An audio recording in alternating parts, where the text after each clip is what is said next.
So in a conversation around the staff table, we realized that this will be a good summer to talk about transition.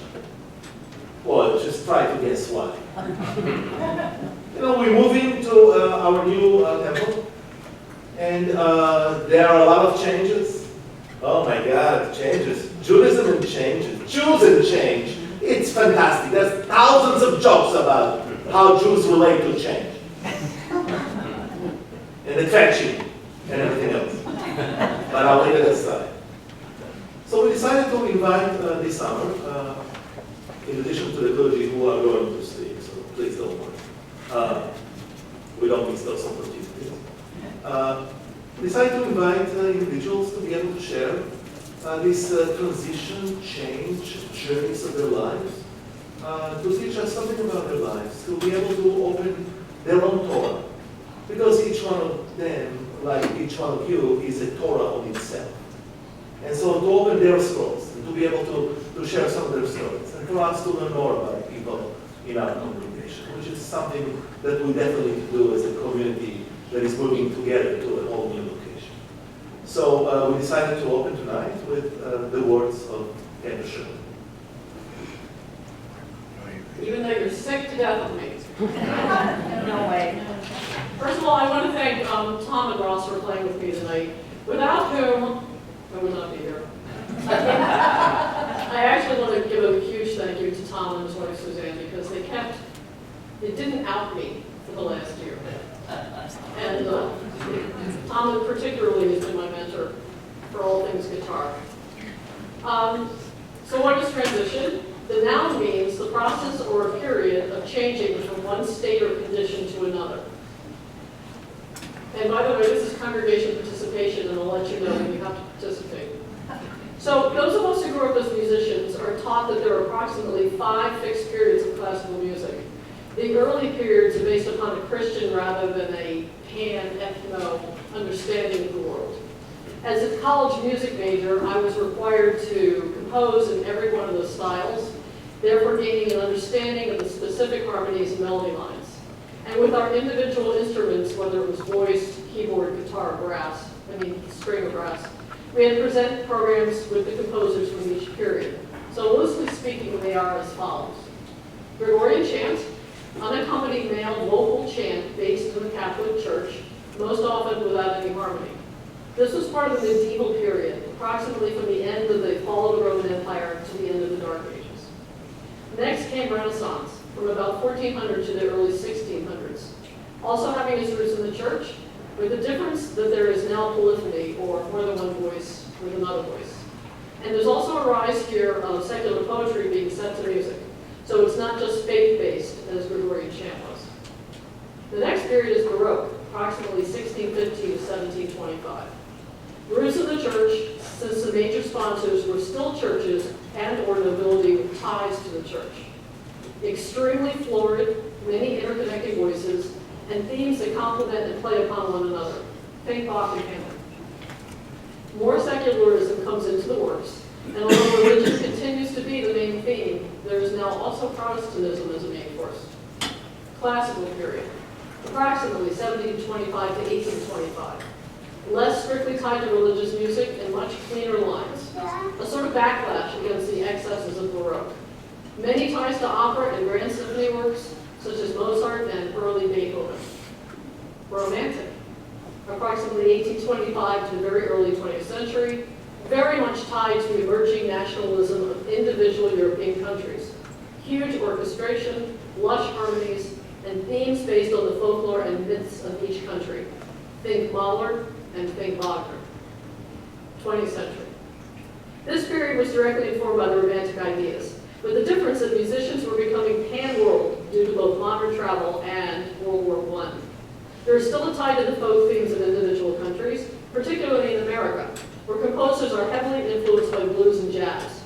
The scale itself is stretched past comfort for many people.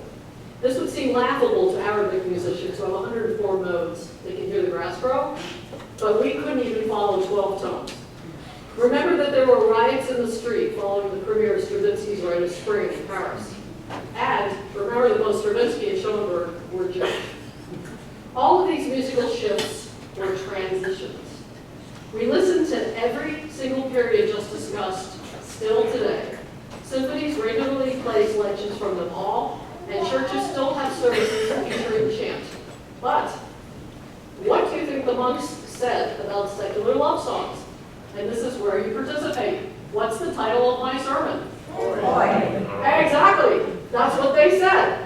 And what do you think the Romanticists said about the jarring 20th century harmonies? Okay. Now, let's go to Jewish music.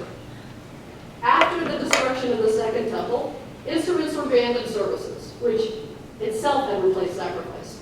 And therefore, to a great extent, joyousness also was banned.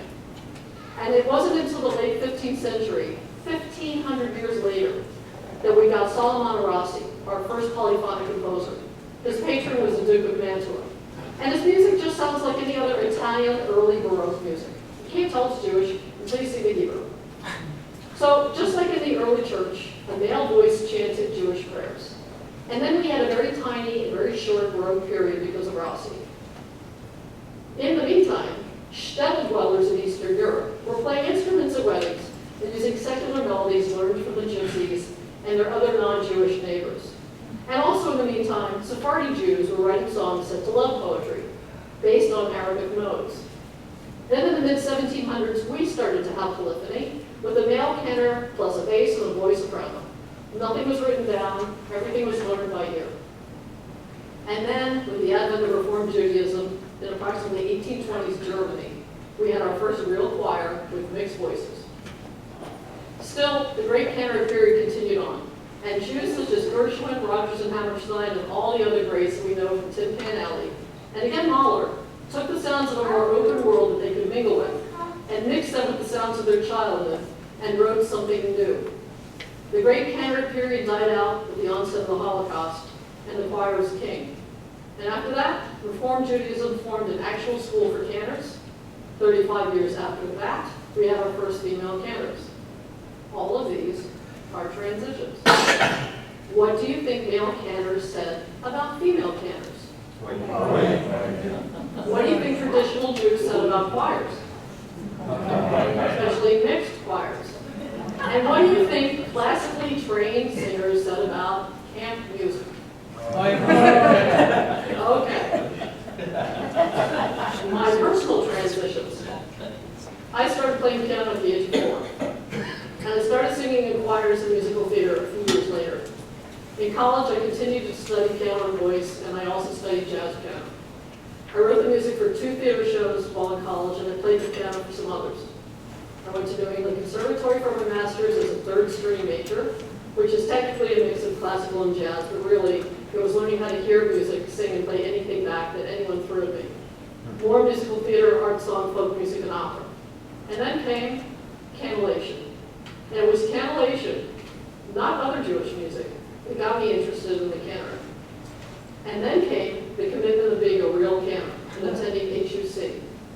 All of these are transitions. And some of them are very disruptive. Transitions aren't always nice things.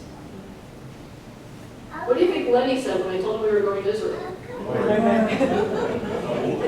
Okay.